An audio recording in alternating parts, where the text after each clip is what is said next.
샬롬 평안하십니까? 6월 6일 월요일 큐티 말씀 함께 묵상하겠습니다.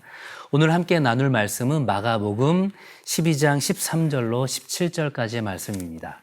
아주 짧은 구절의 말씀이지만 여전히 예수님을 곤란한 지경에 빠뜨리려는 이런 유대 종교 지도자들의 그런 완악한 모습을 볼 수 있고, 이 가운데서 하나님 나라와 세상 나라에 대한 예수님의 우리에 대한 교훈을 또한 살펴볼 수 있을 것 같습니다. 내용 관찰 1번을 볼까요? 바리새인과 헤롯 당 중에서 온 사람들이 예수님을 책잡고자 가이사에게 무엇을 바치는 것이 옳으냐고 묻습니까? 14절에 보시면 가이사에게 세금을 바치는 것이 옳으니까 옳지 아니하니까 이렇게 묻고 있습니다. 여기서 말하는 세금은 어떤 세금일까요? 왼쪽에 나와 있는 묵상을 위한 용어 해설에 보시면 1번에 이 세금은 바로 인두세였다 이렇게 설명을 하고 있죠. 이 인두세가 유대인들에게 굉장히 예민했었던 이유는 무엇입니까?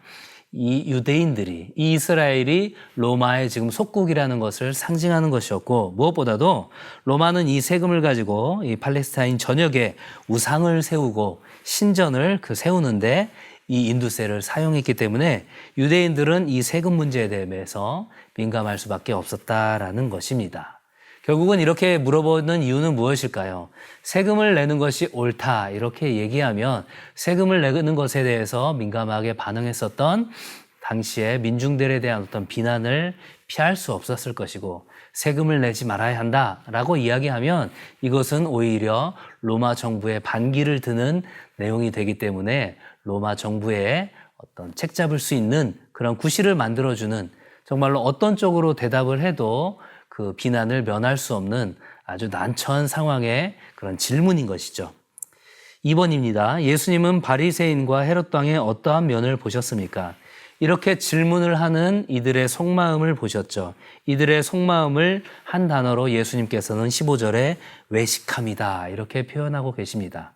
다른 번역본에서는 이 외식함을 위선, 속임수, 교활한 속셈, 간교함이다 이렇게 이야기하고 있습니다. 정말 이들이 세금의 문제에 대해서 궁금한 것이 아니라 예수님을 책잡기 위해서 질문을 했다라는 것이죠.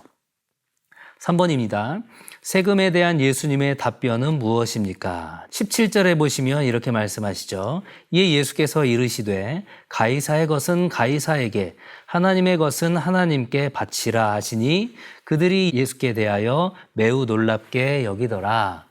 어떤 이분법적인 내용이 아니라 하나님께서는 하나님 나라와 세상 나라의 원리에 대해서 이야기를 해주고 계신 것이죠.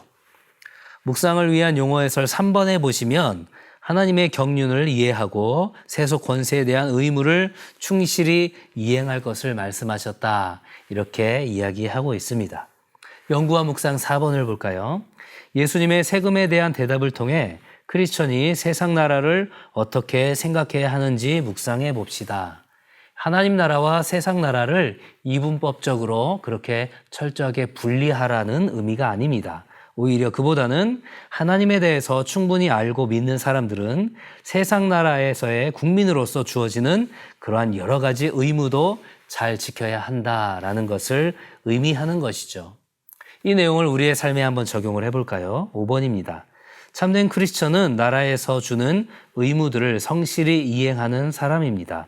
나는 나라에서 주는 의무들을 성실히 이행하고 있는지 생각해보고 우리나라에서 꼭 필요하다고 생각하는 하나님 나라의 원리가 무엇인지 생각해 봅시다. 공평과 정의, 그리고 절차적인 어떤 정당성, 이런 것들이 제가 생각한 이 땅에서, 이 나라에서 필요한 하나님 나라의 원리가 아닌가 생각이 듭니다. 그렇다면 우리가 궁금함이 들죠. 목사님, 그렇다면 이 나라에서 잘못하고 있는 어떤 행동들이나 그런 법적인 부분들에 대해서 우리가 아무런 저항도 하지 말아야 됩니까? 침묵해야 됩니까? 라고 묻는다면 저는 절대 그렇지는 않다고 말씀드리고 싶습니다. 하지만 중요한 것은 무엇입니까? 절차적인 과정의 정당성을 꼭 지켜야 하는 것이죠. 예를 들어서 우리 교회 전체가 차별금지법을 반대하고 있습니다. 그것은 왜 그렇습니까? 성경적인 가치관에 입각해서 동성애가 죄다라고 표현하는 것 자체를 막겠다라는 것이죠. 이것은 오히려 표현의 자유를 억압하는 역차별에 해당하는 것이기 때문에 오히려 그것은 헌법 전체의 정신에도 위반될 뿐 아니라 전체적인 법 질서에도 맞지 않는 것이다 라는 것들을 우리가 세상적인 논리적인 방법을 통해서 얼마든지 주장하고 설득해 나갈 수 있는 것이죠. 문제는 그러한 과정에서 어떤 무력을 사용한다라든가 세상에서의 방법처럼 폭력적인 데모로 하는 것이 아니라 그러한 하나님께서 주신 평화의 방법을 가지고 얼마든지 이야기할 수 있다라는 것이죠.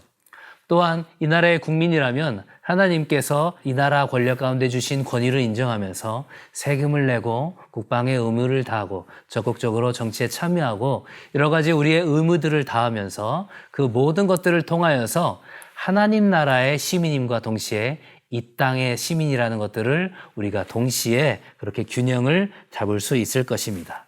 그 모든 것들을 잘 균형 잡으면서 하나님 나라의 시민으로서의 그런 명예를 지켜갈 수 있는 우리 모든 성도들 될 수 있기를 주님의 이름으로 간절히 축원합니다. 감사합니다.